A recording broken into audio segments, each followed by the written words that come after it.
necessarily the most exciting software topics, but I do think it's important. So why is it important? Why should we use them? Maybe we went over some other things that you should incorporate that out into all of that. Not just the application, but all the components that you build in your application. From there, I'm going to go into a little bit about how to design how our event logger looks, what the API looks like, what the implementations of other languages look like, how to use that to build our event logger. And then finally, I'm going to kind of go into how to actually use it in your call. What do the API calls look like? How can you effectively use log levels? And what data should actually get logged? So, for those of you who don't know me, my name is Paul Ross. I work at Compose Systems. It's a small group based out of the Boston area. We have a couple stragglers across the country, but the majority of us are in the Boston area. We're really passionate about well-crafted code. Writing good, high-quality code is very important to us. We're also really passionate about open source software. So everything we're showing you today is open source available, either with a Debugging account or as a package, whichever you prefer. And for those of you who don't use any open source software or contribute, you can mention this. It's actually really fun. It's really cool knowing that you've written something else that someone else is doing, so I recommend getting into it. So, starting out, why use the web logger? First of all, the debugging. Right? LabVIEW has tools built in for debugging, technologies, probes, highlight executions, things like that. And those are really useful for debugging of BI. Right? One BI you're looking at it, but as soon as you start running your actual application, you see things like this, where you're trying to watch parallel things in execution. Those tools kind of break down and become less and less useful the more complex the problem is. So having a trace of everything that's happening in your application that you can look at, possibly live as it's happening, is really, really useful. And it's one of those things that if you've never used a good event logger, never had an application that had a full suite of event logging, you just don't know what you're missing out. So it's useful for you as a developer, but sometimes you're not the only person who needs to debug your application. A quick example, this past year I had several projects where I worked on interfacing to an instrument. The documentation for that instrument was not correct. I would send it a command, it was supposed to send a command back, I would send the data back, and what I was doing did not match the documentation. And I was back and forth with the hardware engineers. No, the documentation is correct, and I just ended up giving them a log of what my application was sending, what their device was sending back, and they're like, oh, I guess you're right. The documentation isn't correct, and working through those logs, that way we're able to end up solving problems. So sometimes you aren't the only debugger of your application. So having that traceability, that data collection that you can hand off to someone else is really useful. Finally, professionalism. At one of the 7x7s on Monday, we all saw LabVIEW came crashing down, which we've all seen before. And what happens when LabVIEW crashes, right? You get that little pop-up saying, send this error report to him. It's annoying when LabVIEW crashes, but that error report is an indication that NI is taking the problem seriously, right?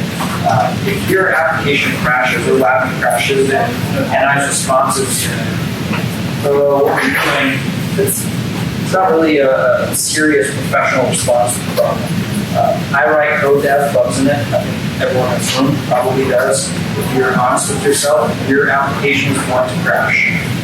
Things can go wrong, and if you're professionals and may take offense to this, you should have some concrete things in your code that are going to help you recover, that say that you know that you're going to make mistakes and you take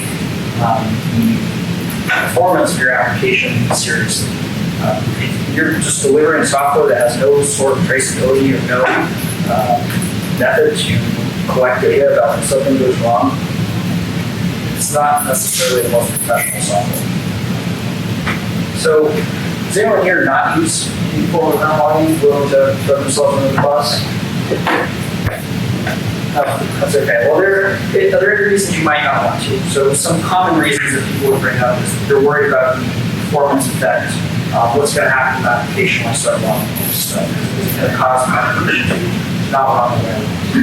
Or maybe you know that writing that logger isn't a trivial exercise, and You don't want to throw some half-cocked tool into your application, so you just don't do it. And you're not available when freely available ones out there. Or maybe you've gotten away without doing it, you just really don't know what you're missing yet. So hopefully I can convince you that all these things aren't really a problem, and you should use an event logger. So if you do want to use an event logger, you decided that, why not just throw something simple like this together? I've written little event loggers like this, sometimes just to debug a quick problem that most probably have. Maybe you made a functional global with file reference. Maybe you made a little more advanced functional global with key reference and it sends it off to another loop or logging to a file. What's wrong with this? This is not a solid design. There's several violations of solid principles here. This is not an event logger. This is a API that writes to a file. That's what that is. That's not an event logger. And you may think, this is just a logger. Does it really need to be a solid design? And the answer to that is yes.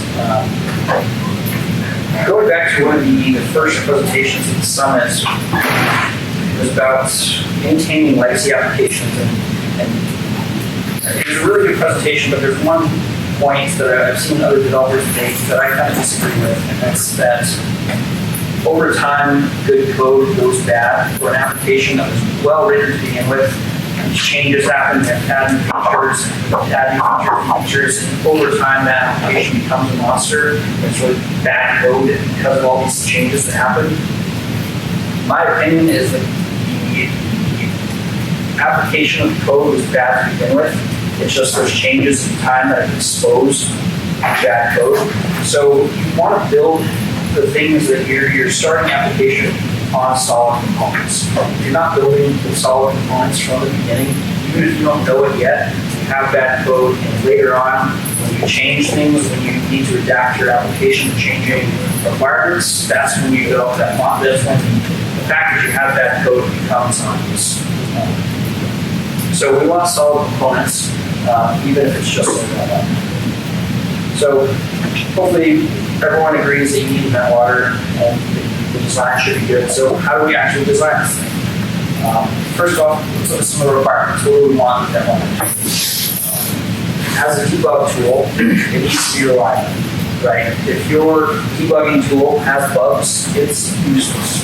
There's nothing more frustrating than trying to figure out if the problem is your code or this thing that you're using to debug your code, right? If it works half the time, it doesn't. You're like, hey, why are these things not showing up in the event log? You don't know. So it really needs to be reliable. And we can force that with a full suite of unit testing, using template patterns to guarantee certain types of behavior, things like that. The API should be simple, right? If you need 3 methods to initialize it, 4 to log an event, and 5 to close it, don't use it. If in your method where you want to log some data, it makes your VI a big mess, again, no one's going to want to use it. It shouldn't make your application any more complex to use this reference safe. I think everyone in this room knows that LabVIEW will close references for you when the VI hierarchy that reference was created in goes idle.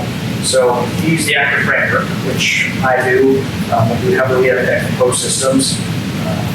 An actor is its own VI hierarchy. So if you have a splash screen, for instance, that is the start of your application and launches a bunch of actors, as soon as that splash screen stops executing, anything that you created, any reference that you created in that splash screen will be closed. So as a user of the event logger, I don't want to know about how it's handling its internal references and if I, as an end user, need to protect those references against theft. I want all those references safe until I say close it. And that kind of goes back to reliable behavior as well. If you're using it and it just stops working because some references were closed by LabVIEW, that's not really a reliable tool. We also want low call overhead. So when you drop a method in your VI that you're trying to debug or wherever you want to capture some information, bits, calls, or it really affects the execution time, that's a problem. We don't want that. We want it to be a silent observer. The API should capture relevant data. Probably don't want just a single string. Maybe want a string and some time. What time did this happen? We probably also want to know what module we call this. So if you're using active framework, you want to know which active class name. Maybe if you have an alias, so if you have multiple instances of that same class, you probably want to know that information as well. If you're using something like the DQMH, you may want to know what loop you call this event. And you may also want to know about the severity of this event. Most logging frameworks and other programming languages use levels of severity, debug, info, things like that, as a way of categorizing things. And log aggregation. This one may not seem that important at first, but it's one of those things that once you've used it, it becomes very powerful. And what I mean by log aggregation is the ability to append multiple logs to each other, to have one log and add another log to it. So the first log captures all the data from the second log doesn't capture the data from the first log. And finally, solid compliant. Again, if we're going to put this into our application, we're going to trust it. We really want it to be solid compliant. Going along with that, how do we plan for the future? How do we ensure that this tool that we're going to throw throughout our code is going to meet the changing requirements of our application? You never know, do you want your log to be a file like this, or do you want it to be maybe a LabVIEW like this? Do you want the format to look like that, or do you want the format to look like something else? We really don't know. We can't predict the future, but what we can do is adhere to solid design principles. And I found that if you do that, if you adhere to solid design principles, rather than trying to predict the future, usually your code can adapt to changing requirements. Go back. So with all that said, is this a good enough design? Looking at those requirements, some of them are responsibilities. For instance, the API is a responsibility. Providing a clean, easy to use API is a responsibility. So we've separated that responsibility out from the responsibility of getting the log events to a destination. Say that destination is a file. We've broken it apart here. Is this a good enough design? And I would say no, it's not. Because there's still quite a few responsibilities that are being pushed together here. There are things here that are not going to address all our potential use cases. So looking at this, we can see that maybe this isn't a trivial problem to solve. We should check and see if someone else has already solved it. So outside the LabVIEW world, there are tons of event logging frameworks. Python comes with logging built in as a language primitive. These are the two that I looked at a lot, kind of when considering this design. There's Log4j, which is a Java tool, and built-in facilities in Python. So what are these designs? This is the UML diagram for Log4j. If you don't understand UML, that's okay. Just understand there's a logger class, which is kind of your API that you would work with. There's a configuration class that kind of defines the configuration of that instance, where what appenders it's going to use. An appender is a concrete destination. So that could be a file, it could be a database, it could be a console output. The appender is what does the concrete work of taking that event and putting it somewhere. There's a class for layout, so maybe you want different logs to be in different formats. There's a class for a filter. You want to filter what events gets to your log. So this is how Log4j is broken up. Design in Python is pretty similar. A lot of other frameworks have logging that's pretty similar to this as well. So how do we implement this in LabVIEW? And what will it look like? What will it look like? Closed event logger. It's available right now on the Package Network. As I mentioned, CS event logger. This is the class hierarchy. As I mentioned, it's covered by a pretty comprehensive test suite. And there are quite a few concrete implementations for a lot of features we want right out of the box. What's the API requirement? There are a few more public methods, but right out of the box, if you want to start event logging, all you're going to need are these two methods: initialize, log, close. That's it. And as you can see, most of the methods look pretty simple. There's not much to them. The log event method, you give it all those data fields that I mentioned you may want, with the inputs, and that's about it. So what's the code actually look like? What's the design look like? We have a water reference class, which I just showed you. This is the class that you would interact with as a user of the API. It's kind of what handles the public API, hides any complexity from you as an end user. This is a complete public API. But again, as I mentioned, you really only need those three methods to get started. This is just kind of an example of one of the block diagrams of the log event. So the log instance reference class handles passing these events to the application logger. So when you initialize a new instance of the log, it creates an instance of this application logger class, which launches an actor or a daemon, whatever you want to call it. It's a really simple key message handler. It creates its own queue, creates a reference of it, and sends it back to the log instance for communicating with this loop. And this loop handles creating all your references. So if you have a file that you want to write to, that file reference will be created in this loop, so that the lifetime of that reference is going to stay with this loop until you send the logger and shut down. The application logger really does the concrete work of passing event logs to log syncs. So in Log4j, this log sync class is called appender. In Python, it's called handler. This is where the concrete work of taking that data and putting it to a file or database or perhaps even a network destination on another computer actually happens. The log sync does follow the template pattern to enforce some certain behavior. So this method right here, this is called when a log event occurs. There's new things that happen along the way. This is the end result right here. And this is static dispatch. So the log packet goes in for evaluation. Event level is checked against, so you create a new sync, you add it to the logger, you define what level you want that logger for that sync to be at. So if you want that sync to only capture events that are higher than a certain level, that's what that first thing is checking. So if that passes and says, yes, I want this, then there's an injectable filter which you can also add. So perhaps you want to only capture events from one module, or maybe you want to capture events that have some keyword in them. There's a couple filters that already exist as part of the framework. You could always add your own. There's a compound filter that allows using multiple filters, so you could have only log things that have this and this or that. So when we were discussing the sync as a team, kind of had some arguments back and forth about how the components should look. And we kind of realized that not every destination of event is string-based, right? You maybe want the events to go into list box. Maybe you want them to just go into a queue so that you can take them off and do something, whatever else you want. You want to do some processing with your events.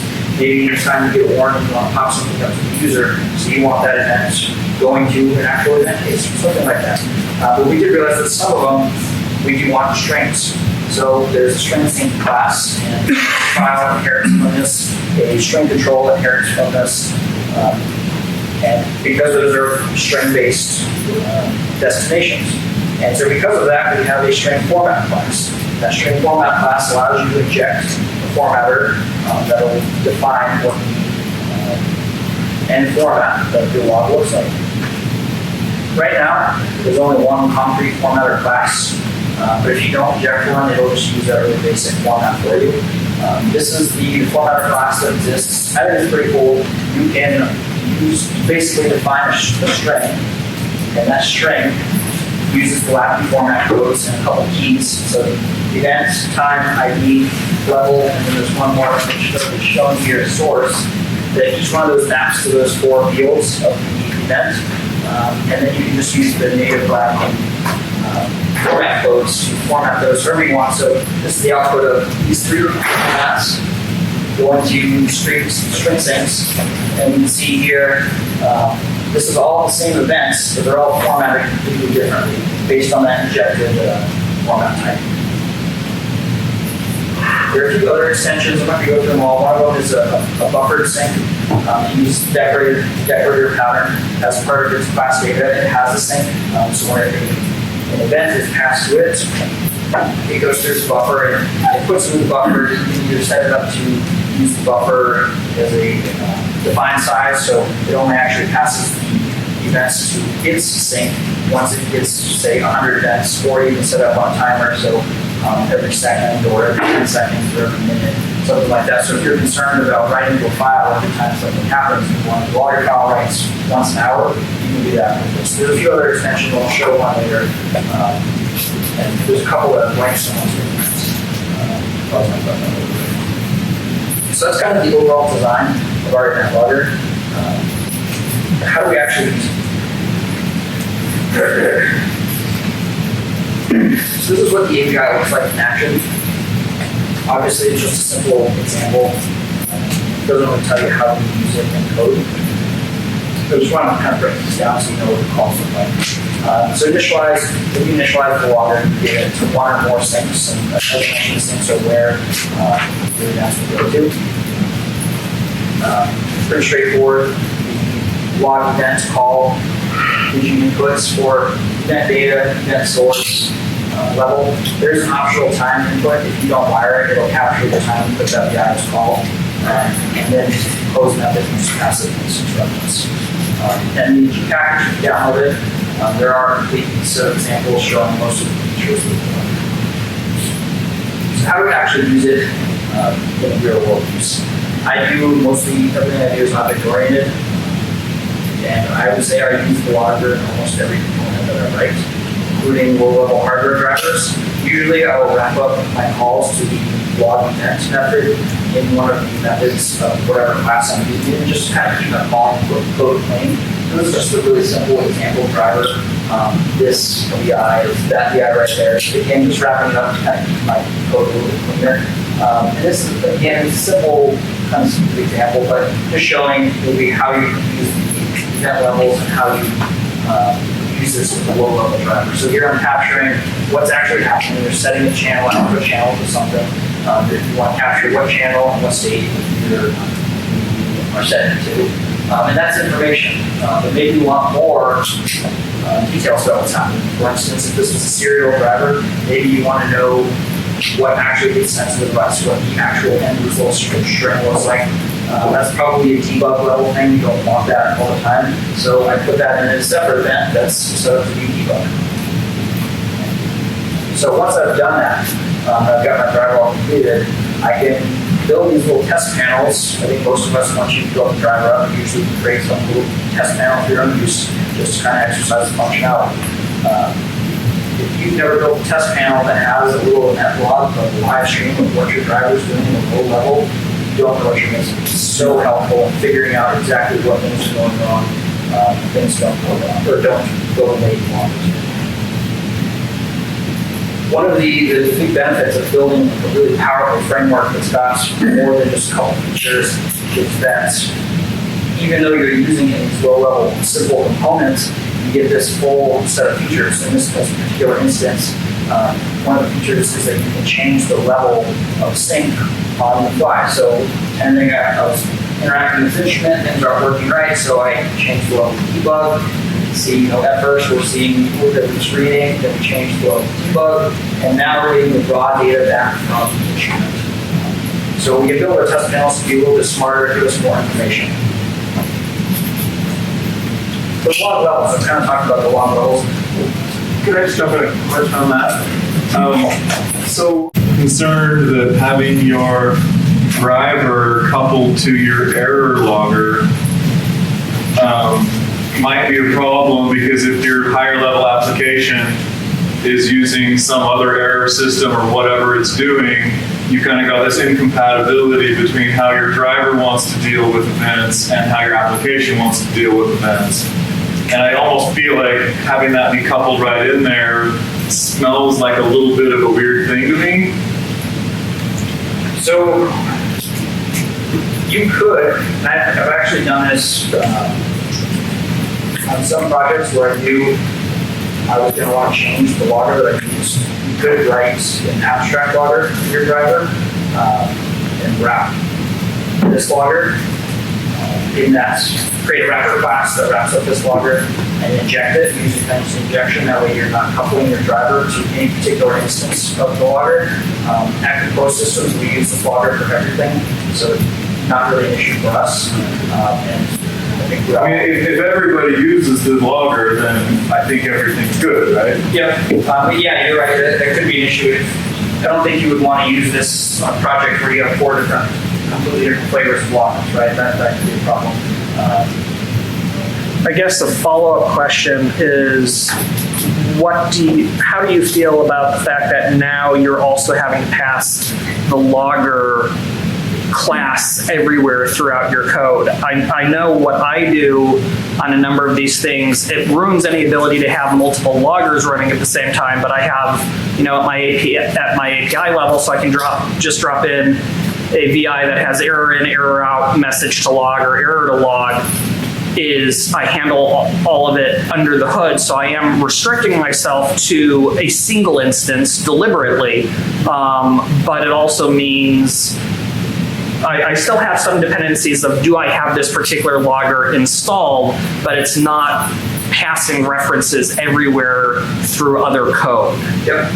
So this logger package actually comes with a singleton, which is basically, it just takes the initialize and the output reference, just goes onto a functional global. So you can use it in that manner that you don't have to pass the reference around. We're actually going to talk about that, how that singleton should behave, and that should be a global instance of all the logs in memory, and kind of go back and forth on it. And everyone develops code their own ways. Everyone works on different types of applications. So maybe the type of application you write, it's not as relevant for us. Having to pass that logger around everything really is an issue. But it definitely could be. And so that's why we kind of did that way. I think the benefit of being able to conditionally determine where you pass it and have multiple instances of the logger far exceeds any pain you might have about having to add it to the class data basically every class. Do you have any impact go through the logger without, and is there a way to, let's say, deploy an application disable the logger? Yes. Yes. So Can you repeat the question, please? Yeah, so one question, I have two. One question was, is there an impact running the logger within an application versus not running it?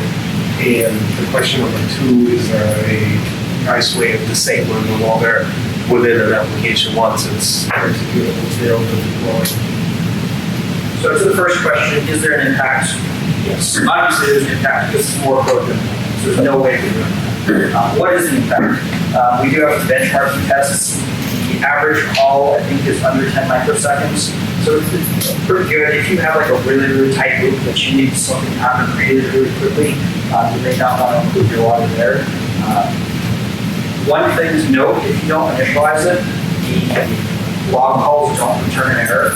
So if you do initialize it and then you close it and then you make a call, it will return an error. But it was an intentional design decision to not return an error. It basically just goes to a Boolean case structure to check whether or not it's a valid instance.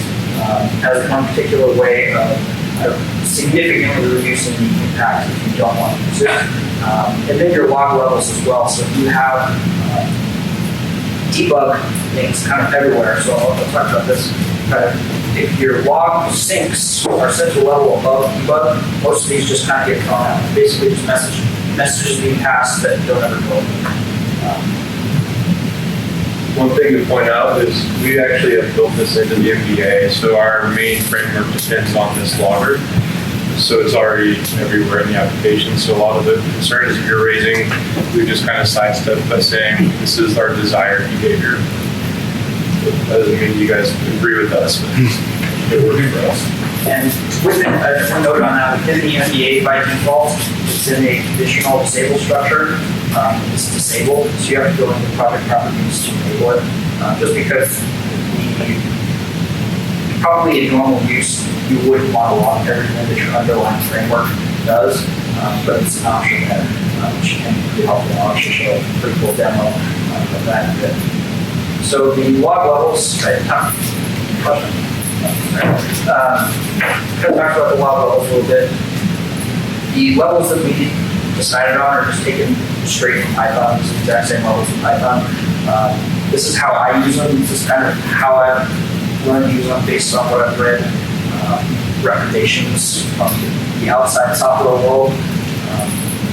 as with any guidelines, these aren't necessarily rules that you always have to follow. These are just kind of guidelines. So debug level, all you can use that framework level code. So if you have some sort of message handler that you use, maybe you want to put debug in your DQ message method and capture basically everything that comes into that queue. You may think, oh, that's going to be way too much information. The idea here is that in normal operation, you're not capturing all the debug information. So it doesn't matter. It's okay if you have too much information, because usually you're just going to be ignoring them. Sorry to interrupt. So one really cool thing about this, and I've done this before, like as a proof of concept, is because you capture everything the MBA framework does, you can actually play your code back from a log file. Right? So if a customer has a bug, you want to reproduce it, you get the log file, and you hit a play button, and you can reproduce what you did. It's really cool. One note on this, I think that's kind of important is you don't lose data. So make sure you're not setting everything to debug, because even if you just use debug, it's kind of useful to build a delineate or two. I'll kind of talk about what I use Info for. But don't set everything to debug, because you kind of lose that feature of the log.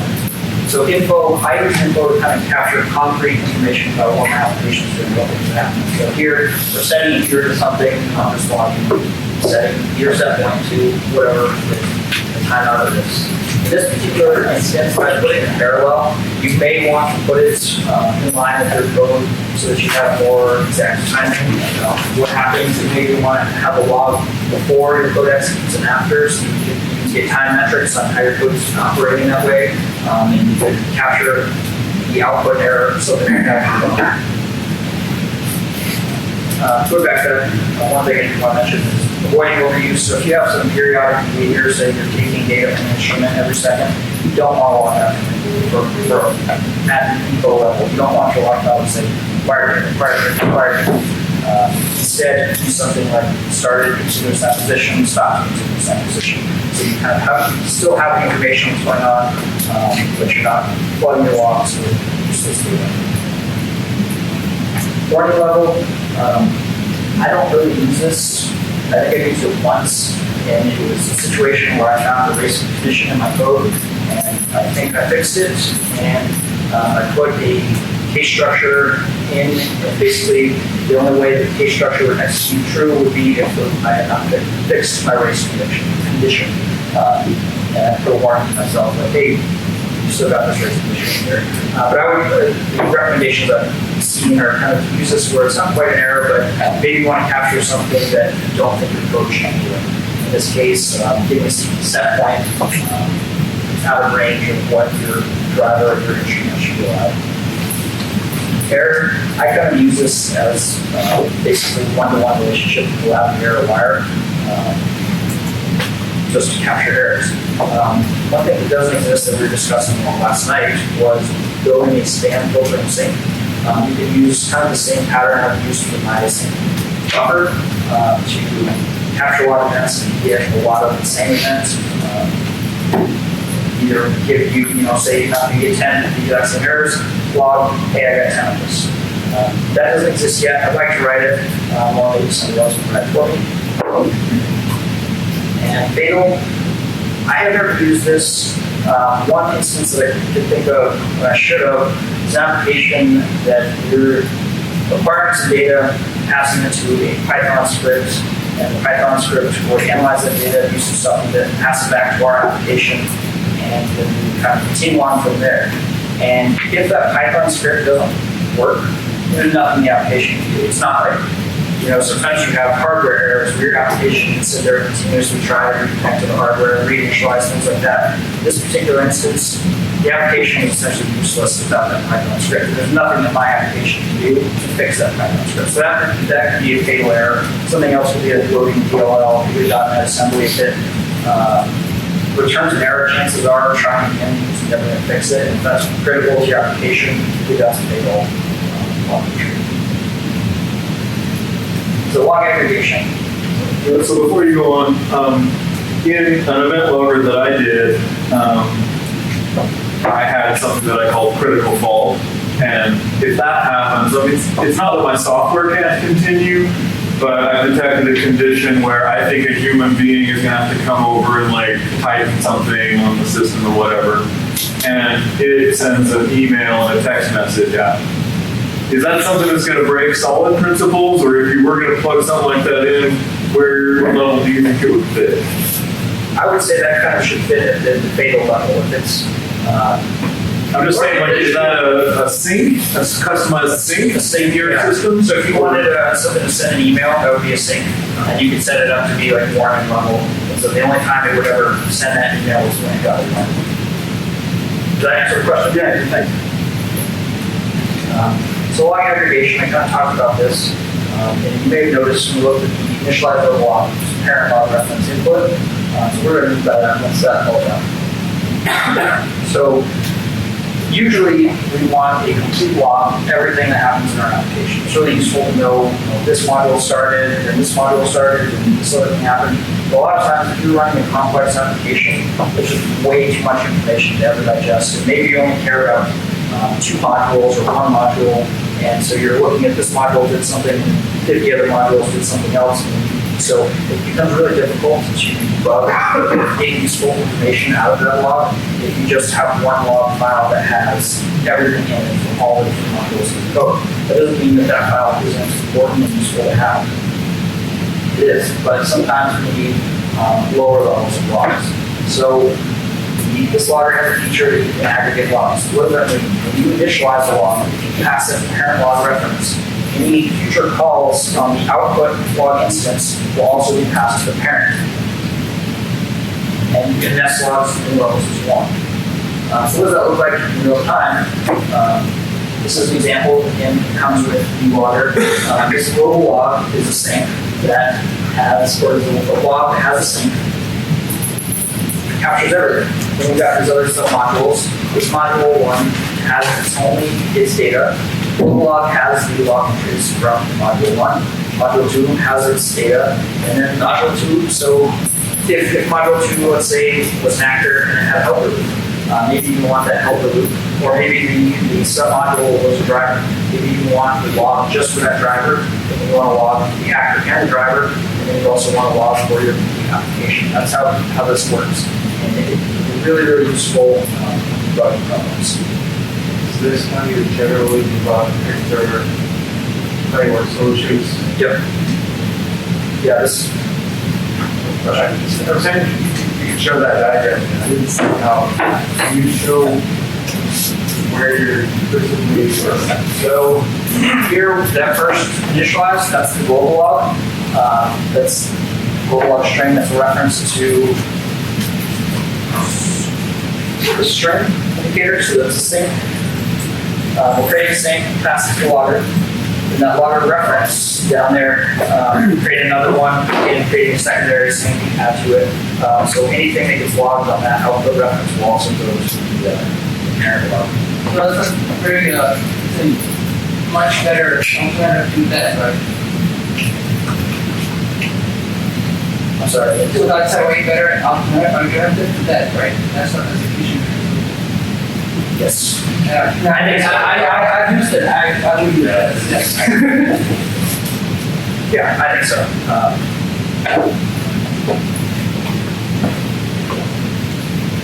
So what does this kind of look like in a real life example? I mentioned actor framework and drivers. So go back to that example driver.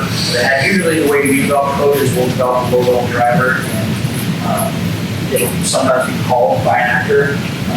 And that actor is what interfaces to the rest of the application. So in this example, let's say we have a pump model. In our framework, the model is something that does concrete business work.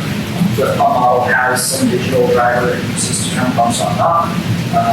It has its own log reference, and we check from configuration, quick plug for CS configuration. If you don't like all your code being dependent on that files and want to extract your configurations, you see that as configuration, it's awesome.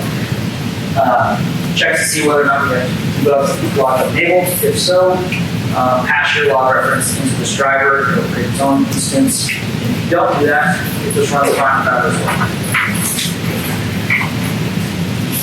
As John mentioned, the MBA framework does come with logging built in.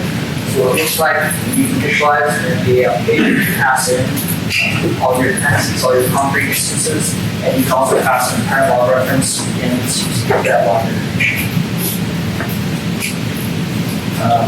One feature that I'm working on, I wanted to have it done before the summit, but I just didn't have time to finalize all the tests and make sure it's cleaned up. It's a network sync. We are currently working on a project that's going to have several substations. They're all going to be communicating with each other. Having a log that has everything that's going on in each substation, very useful. It can also be really useful in RT systems, so you can have a string that's showing what's happening in this RT system that's connected by TCP/IP. So that's going to be delivered as a G package soon. Basically, what it looks like, your sync pins, this will be your client or your substation end. You basically just construct a sync, add it to the logger, just like any other sync. Give it an IP address and port, and then on your server end, whatever end you want to write all these logs, construct an instance of this network endpoint and pass it a logger. In any events it receives on our host system, it'll just pass along to this instance of the log. So, thank you everyone. Quick plug for GPM. I know that there's GPM presentation going on right now, so please if you don't know what GPM is or use it. This is kind of how the rest of the software world handles packages, and usually installing them on a per project basis rather than installing everything into DIY. It's awesome. Everybody should use it. Check it out. And as I mentioned, all the code here is open source. If you don't use Package Manager, you can still download it and use it as part of Good. A follow-up question. So I know you feel like it's okay to have a ton of log data, but I am still a little concerned that if you've got so many things getting logged, it's going to be very difficult to go back and figure out what happened. Do you have tools to deal with that, or how is it that you're not so concerned about that? So, a few reasons. One, the log aggregation, right? So if you have a log that's specific to one module, that particular log is going to be that complicated because it's just one module. You can also use the levels. So if you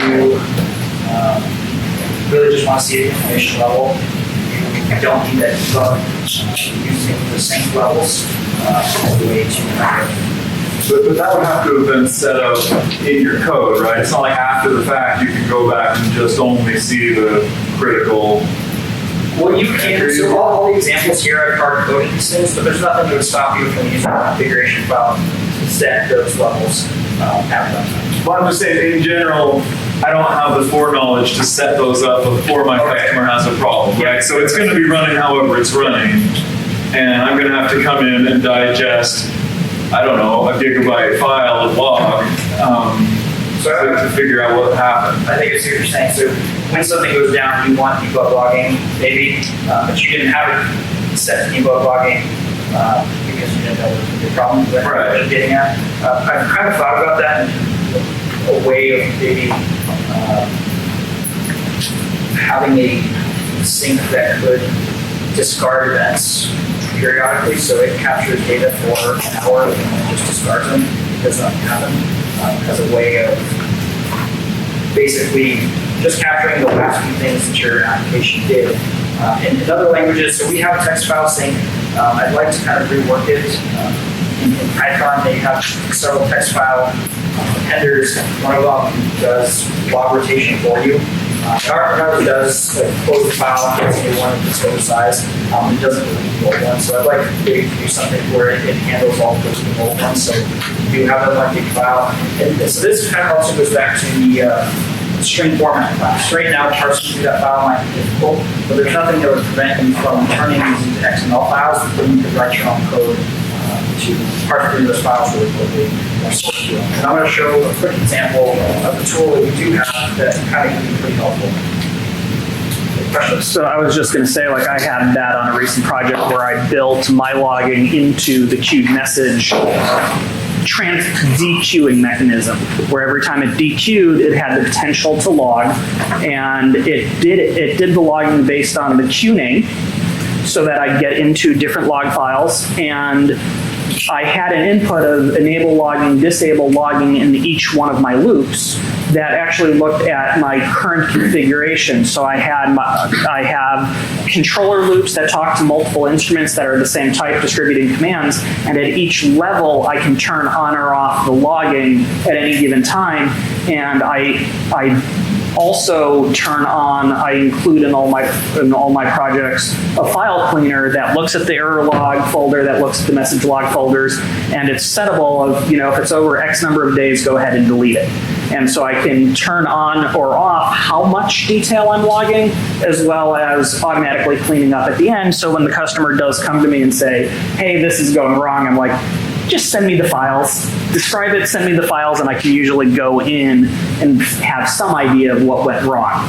Eventually, I'm going to add an automatic emailer so that they don't have to go hunt down the files, but I have it tied to configuration tokens that are accessible.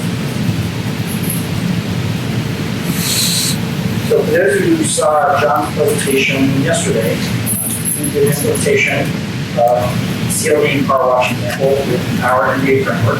This is that example. I did this morning during the presentation, but downloaded the example. As we talked about, the NBA framework by default has logging built in. One of the extensions that I didn't mention was this console view sync. It's actually 3 different classes. There's a sync component, and there's a couple other classes that handle the UI, so I'll just run this and show you. So I've enabled the NBA debug logging. This is what's happening as the application comes up.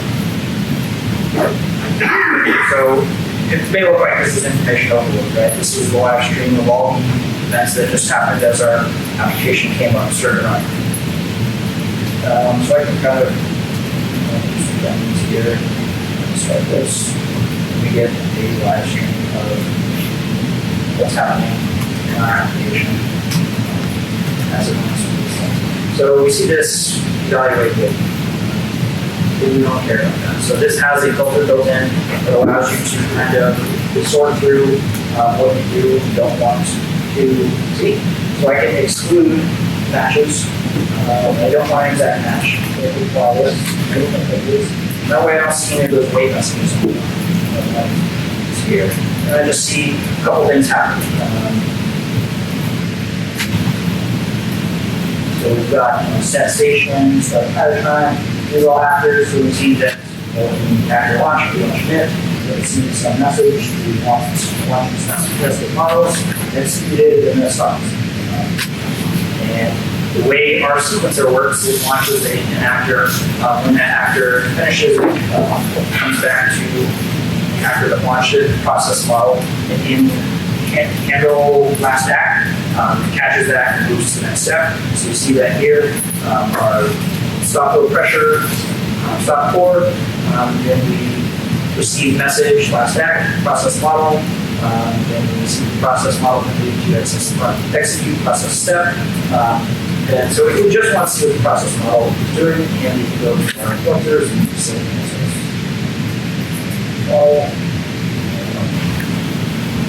stuff we don't want to exclude. Why? Now we see what our process model is doing.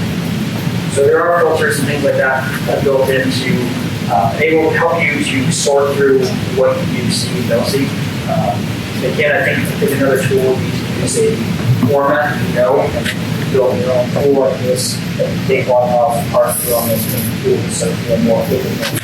So kind of a related question, if you could just talk a little bit about your philosophy on how do you choose what to log? Like it appears that at some level you're probably logging every message that gets handled. I can't really read that, but I think that's what you're doing. And then there's also some others that maybe you just put a special event for some bit of logic that's happening in your code.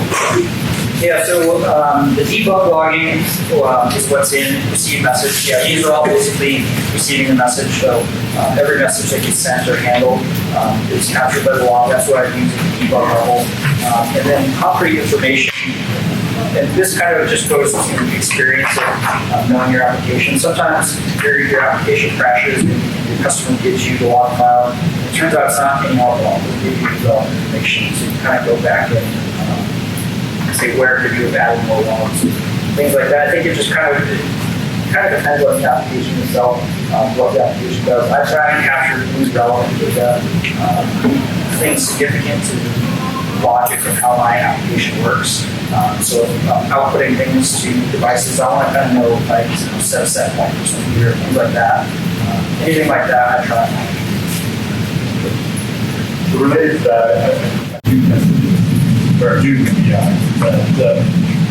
at least I think you showed something. So I put one in, and the idea behind that was that that was an abstract class. So that was an abstract actor.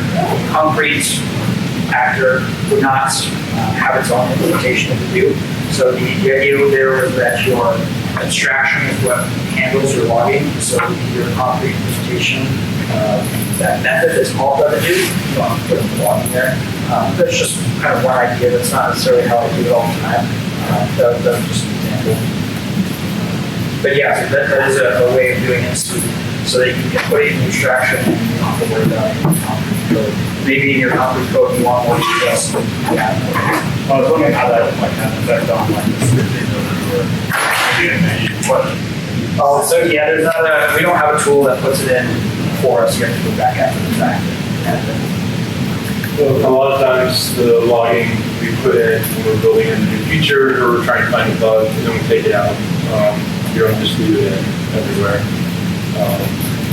And yeah, it does just take a bit of experience to know where it makes sense to leave it and where it doesn't. And this level of logging we never use unless there's a big problem. Can you get this one with the actual guys? The bottom of the actual guys. Yes. I don't know why I would. Yeah. Right, just. Yeah. In fact, it might be doing that right now. I think it's the helps you figure that out. Did you look much at syslog? I don't know if that's a thing that most people in here are familiar with, but if you did look at it, is there a reason you chose to roll your own here versus using something kind of standard like syslog? Is syslog in the palettes? Is that what we're talking about?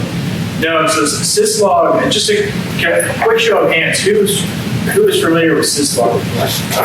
So yeah, it's just kind of a standard, it's primarily in the Linux world, I guess, but it's a standard way of kind of aggregating event logs.